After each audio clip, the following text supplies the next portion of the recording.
kita berdoa bersama-sama. Bismillahirrahmanirrahim. Rabbi zidni ilma warzuqni fahma. Amin. Nah, sudah siap belajar semua kan? Coba amati teman-temanmu. Bagaimana postur tubuh, warna kulit, dan bentuk hidungnya. Apakah kamu menemukan perbedaan ciri-ciri fisik dengan dirimu?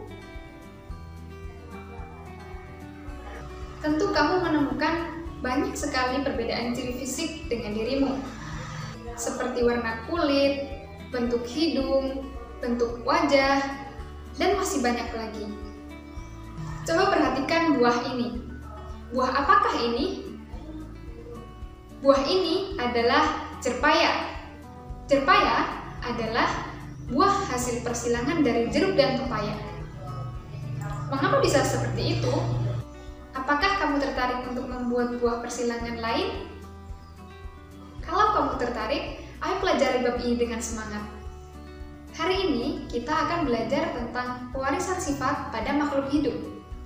Pokok bahasan yang akan kita pelajari hari ini adalah molekul yang mendasari pewarisan sifat, yaitu materi genetik dan struktur DNA dan RNA. Selanjutnya, ada peranan materi genetik dalam penentuan sifat. Materi genetik. Materi genetik memegang peran penting dalam proses pewarisan sifat. Coba perhatikan gambar ini. Kira-kira dari manakah sifat warna kulit yang berbeda ini berasal? Lalu, apa sebenarnya materi genetik itu? Molekul yang berperan sebagai materi genetik adalah asam nukleat. Ada dua macam asam nukleat, yaitu DNA dan RNA. Pada untaian DNA, terdapat unit yang dapat mempengaruhi sifat makhluk hidup, yang disebut dengan gen. Lalu, di manakah letak DNA? DNA terletak dalam inti sel. Tetapi, ada juga yang tidak terletak dalam inti sel. DNA merupakan untaian yang sangat panjang. DNA melilit pada protein yang disebut dengan protein histon. Coba perhatikan bagian kromosom. Kromosom merupakan seluruh untaian dari DNA. Untaian DNA yang sangat panjang akan mengalami kondensasi atau pemintalan sehingga menjadi bentuk yang lebih padat yang disebut dengan kromosom. Nah, kapan saat yang tepat untuk kita dapat melihat kromosom? Pada saat sel akan membelah, kromosom akan memadat. Nah, pada saat inilah struktur kromosom dapat dilihat. Perhatikan contoh berikut. Nah, ini merupakan salah satu contoh bentuk kromosom, yaitu yang terletak pada sel akar bawang. Sel akar bawang aktif untuk membelah sehingga kita dapat dengan mudah untuk mengamati bentuk kromosom yang ada pada sel akar bawang. Lalu, bagaimanakah struktur DNA itu? Struktur DNA berbentuk untaian ganda atau double helix. Coba perhatikan untaian ganda pada gambar ini. Struktur helix DNA terbentuk karena adanya beberapa jenis ikatan kimia. Antara untai DNA diikat oleh ikatan hidrogen. Antara basa nitrogen dan gula diikat oleh ikatan glikosida. Sedangkan antar nukleotida dihubungkan dengan ikatan fosfodiester. Kita sudah mempelajari struktur DNA. Bagaimana dengan struktur RNA? Struktur RNA berbentuk untai tunggal atau single helix. Inilah struktur RNA. Asam nukleat, DNA maupun RNA terdiri dari subunit nukleotida.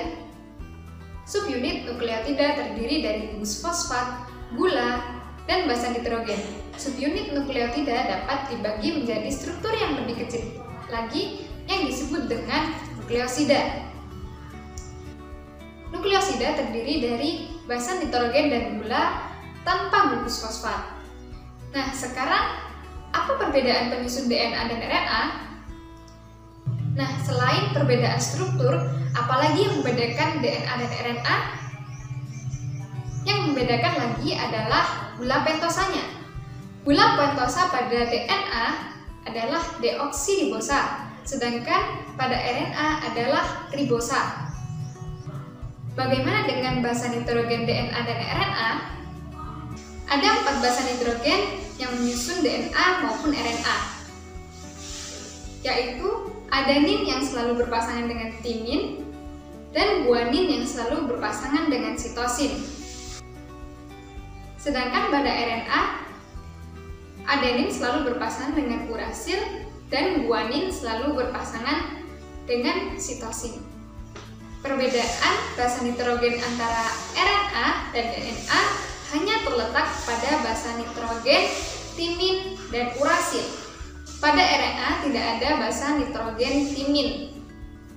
Basa nitrogen adenin dan guanin dikelompokkan sebagai basa nitrogen purin, sedangkan basa nitrogen sitosin dan timin dikelompokkan sebagai basa nitrogen pirimidin. Begitu juga dengan RNA, adenin dan guanin dikelompokkan sebagai basa purin dan urasil dan sitosin dikelompokkan sebagai basa nitrogen pirimidin. Lalu, bagaimana peranan materi genetik dalam pewarisan sifat? Coba perhatikan keluarga ini. Apakah anaknya mirip ayahnya atau mirip ibunya? Ya, benar. Warna kulit anaknya mirip dengan ayahnya. Ayahnya memiliki kulit warna putih, sedangkan ibunya memiliki kulit berwarna kuning langsat. Dalam pewarisan sifat dikenal sifat dominan, yaitu karakter yang mampu untuk menutupi atau mengalahkan karakter yang lain. Kemudian, sifat resesif yaitu karakteristik yang kalah. Contoh dari sifat dominan adalah kulit putih yang dimiliki ayahnya mampu mengalahkan atau menutupi warna kulit kuning langsat yang dimiliki oleh ibunya, sehingga anaknya memiliki kulit yang berwarna putih sama seperti ayahnya. Contoh sifat resesif adalah warna kulit kuning langsat yang dimiliki oleh ibunya. Nah, kamu sudah mempelajari gen dalam materi genetik tadi. Gen bertanggung jawab atas sifat yang dimiliki oleh suatu organisme. Gen dilambangkan dengan huruf tertentu. Gen dominan dilambangkan dengan huruf kapital, sedangkan gen resesif dilambangkan dengan huruf biasa atau huruf kecil. Contohnya, gen dominan adalah kulit putih, lambangnya P besar dan P besar. Sedangkan gen resesif adalah kulit berwarna kuning langsat, lambangnya adalah P kecil dan P kecil. Nah, lambang huruf kecil di gen resesif ini merupakan gen yang akan disilangkan dengan gen dominan. Nah, sudah paham kan dengan lambang dari gen tersebut? Anggota dari sepasang gen yang memiliki pengaruh berlawanan disebut dengan alel. Contohnya, T besar menentukan sifat tinggi, sedangkan T kecil menentukan sifat kerdil. Jadi, T besar dan T kecil merupakan alel. Kemudian, R besar menentukan warna merah pada bunga. Jadi, T besar dan R bukan merupakan alel. Tentunya, kamu melihat perbedaan ciri fisikmu dengan keluarga tadi kan? Baik dari warna kulit, bentuk mata, maupun bentuk rambut. Nah, sifat-sifat yang dapat diamati dalam pewarisan sifat disebut dengan fenotip. Contohnya adalah jenis rambut, warna kulit, dan bentuk wajah. Dalam pewarisan sifat dikenal istilah genotip. Genotip adalah keseluruhan informasi genetik dari suatu individu. Contohnya, T besar dan T besar menentukan sifat tinggi, T kecil dan T kecil menentukan sifat kerdil. Tentu kita sudah tahu bahwa manusia berdasarkan jenisnya dibedakan menjadi 2, jenis kelamin laki-laki dan jenis kelamin perempuan. Lalu, apakah gen atau kromosom berpengaruh dalam penentuan jenis manusia? Ya. Coba perhatikan gambar ini. perbedaannya? Ya, perbedaannya adalah pada kromosom nomor 23. Pada perempuan, terdapat kromosom yang dilambangkan dengan XX, sedangkan pada laki-laki, kromosomnya dilambangkan dengan XY. Kromosom pada sel tubuh semuanya berpasangan. Kromosom yang berpasangan disebut dengan diploid atau 2N, sedangkan kromosom yang tidak berpasangan disebut dengan haploid atau N. Manusia memiliki 23 pasang kromosom atau berjumlah 46 buah. Kromosom nomor 1 sampai 22 merupakan autosom atau kromosom tubuh. Kromosom nomor 23 merupakan gonosom atau kromosom kelamin. Gonosom pada laki-laki dilambangkan dengan huruf XY, sedangkan gonosom pada perempuan dilambangkan dengan huruf XX. Susunan kromosom pada sel-sel yang sudah diurutkan berdasarkan ukuran dan bentuknya disebut dengan kariotip.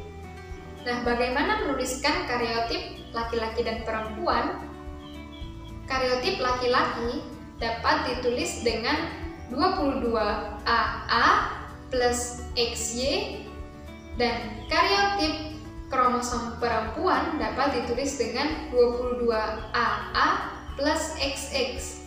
Kariotip sel sperma dapat dituliskan dengan 22A plus Y, dan kariotip pada sel ovum dapat dituliskan dengan 22A plus X. Coba perhatikan bagian ini. Dalam pewarisan sifat, orang tua atau induk disebut dengan parental, sedangkan anak disebut dengan filial. Coba perhatikan pada parental. Ayah memiliki 22AA plus XY, sedangkan ibu memiliki 22AA plus XX. Kemudian, sel gamet ayah atau sel kelamin ayah memiliki 22A plus X atau 22A plus Y, sedangkan gamet atau sel ovum ibu memiliki 22A plus X.